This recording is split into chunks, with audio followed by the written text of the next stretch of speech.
général de la zone spéciale, la zone économique spéciale à régime privilégié. On y est presque. Ça va bien, on va y arriver tout à l'heure une fois qu'on aura la bonne version. En tout cas, M. Simard nous la donne tout de suite. Le temps pour nous de lui souhaiter la bienvenue sur le blog d'Alice en lui disant bonjour. Donc, bienvenue. Alors, c'est la zone économique à régime privilégié. Ok, cette fois, c'est retenu. Donc, présentez-nous justement cette zone spéciale. Merci de m'accueillir dans le blog d'Alice. C'est un honneur pour moi d'être ici aujourd'hui. La zone économique à régime privilégié, d'autres disent zone économique spéciale pour aller plus vite, est une zone où effectivement des entreprises sont venues pour principalement la transformation du bois. Donc c'est une zone effectivement qui est considérée extraterritoriale, où des entreprises sont venues s'installer, ils font de la transformation du bois, ils recrutent des personnels gabonais et nous, l'autorité administrative, sommes en charge du guichet unique et du respect des lois en vigueur en République gabonaise dans la zone privilégiée. D'accord. Vous comptez à peu près combien d'entreprises au sein de cette zone? Nous dénombrons approximativement 65 entreprises en production. Et ce qui fait à peu près combien d'employés, combien de Gabonais? On est à 4000 employés en tout. 4000 employés. Affirmatif. D'accord. Ok, vous disiez tout à l'heure que c'est une zone spéciale, comme on le dit habituellement. Elle a été créée en quelle année exactement pour ceux qui ne le savent pas? En 2012. En 2012. Et les entreprises qui y sont ne sont donc spécialisées que dans le bois. Non, en fait, on a un pool de différentes entreprises Oui. et les principaux opérateurs qui sont basés dans la zone économique spéciale sont dans le bois. On parle d'à peu près 70% des opérateurs économiques, mais vous retrouvez des opérateurs qui sont dans le ciment, vous retrouvez des opérateurs dans l'acier, dans les aciéries, vous retrouvez des opérateurs aussi qui sont dans les commodités, qui par exemple qui produisent des batteries pour véhicules. Vous trouvez des opérateurs qui sont aussi dans le recyclage du bois. Et juste dans le secteur du bois, il faut déjà comprendre que vous avez donc la première transformation, la deuxième et la troisième transformation. Et on a donc, pour la plupart, c'est des opérateurs qui font le déroulage de la feuille de Koumé, mais on a aussi certains opérateurs qui font du mobilier, par exemple. D'accord. Nous savons que vous êtes nouvellement arrivé à la tête donc, de cette zone, comment vous l'appelez, voilà, ZERP. cette zone, la zone de ZERP. Je suis arrivée. Au bout de l'émission, au bout de ce numéro, certainement, je serai arrivée. Donc, vous êtes l'administrateur général et que vous êtes nouvellement arrivé, mais quand même cette question, puisque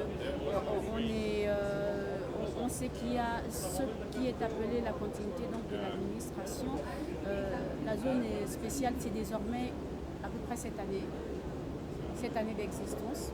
Si vous deviez faire un bilan, c'est vrai qu'on n'est pas à l'heure du bilan, mais peut-être si vous deviez porter un regard, c'est mieux de le dire ainsi, si vous deviez porter un regard sur ces années, que pourriez-vous dire? Est-ce qu'on peut dire qu'on peut marquer une évolution au fil des ans?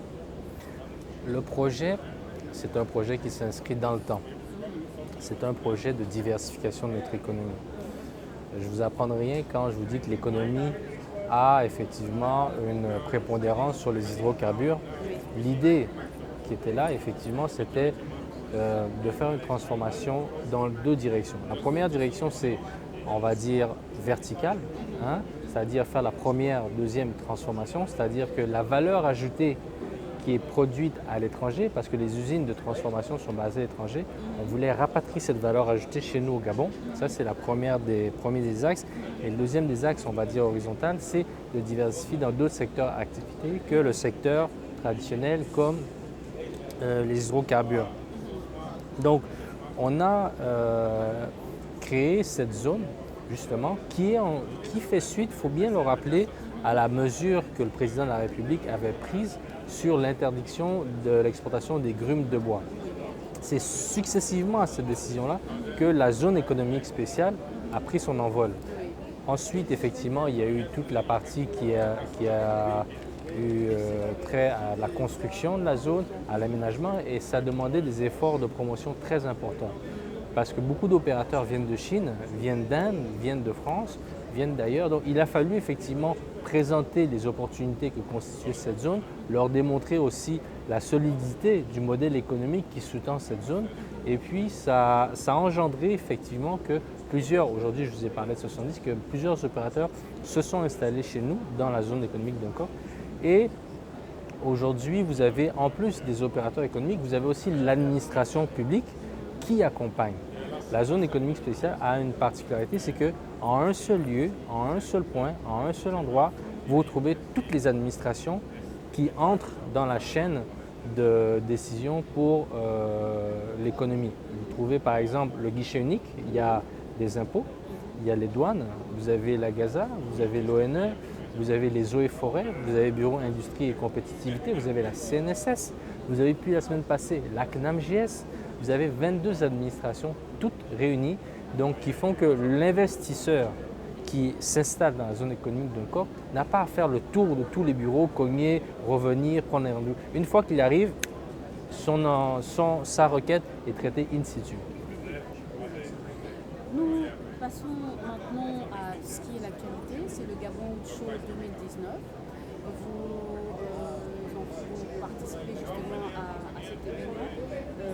Nous sommes au deuxième jour. Votre regard pour Très cette positif, édition? très positif. D'accord. Très positif parce que le fait qu'on ait diversifié, qu'on ait fait des efforts dans la transformation du bois, aujourd'hui, vous voyez les résultats, c'est que ça produit des résultats en termes de tourisme.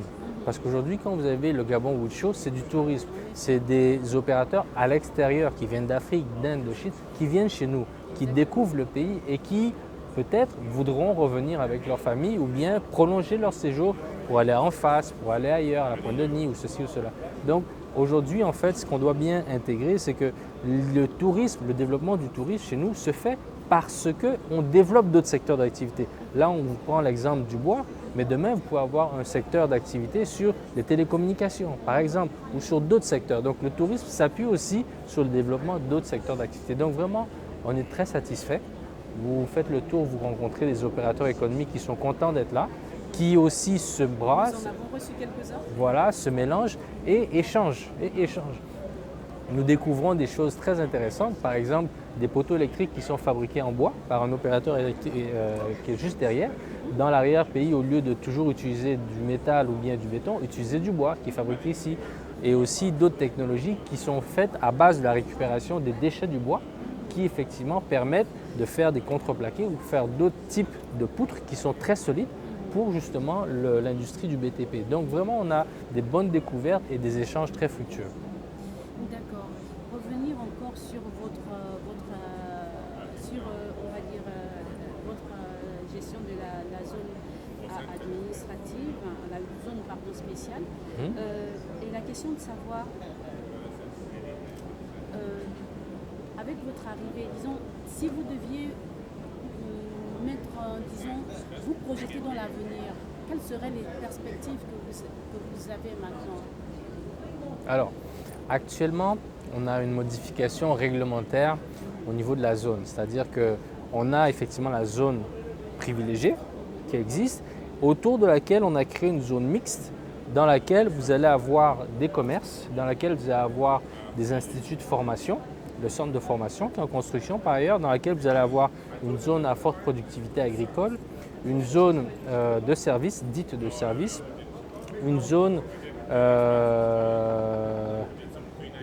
enfin, vous avez 7-8 types de zones qui vont effectivement s'agglomérer l'une à côté de l'autre. Et donc, il y a des évolutions réglementaires et en fait, les estimations nous portent à près de 22 000 emplois, peut-être dans les 5-10 ans à venir, au niveau de tout ce qui va être créé dans la zone économique spéciale comme valeur ajoutée.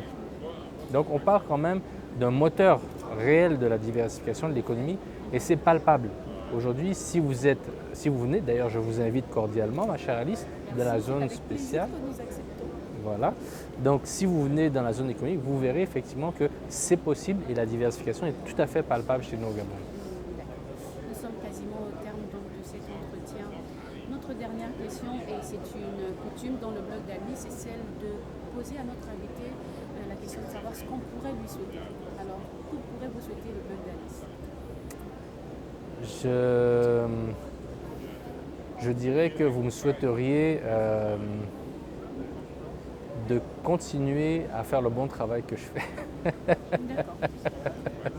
C'est alors ce que nous allons vous souhaiter, Ouais. tout en vous remerciant d'avoir accepté notre invitation et d'avoir répondu à nos questions avec cette simplicité et cette bonne humeur qu'on vous connaît. Vous êtes la bienvenue. À bientôt, Alice.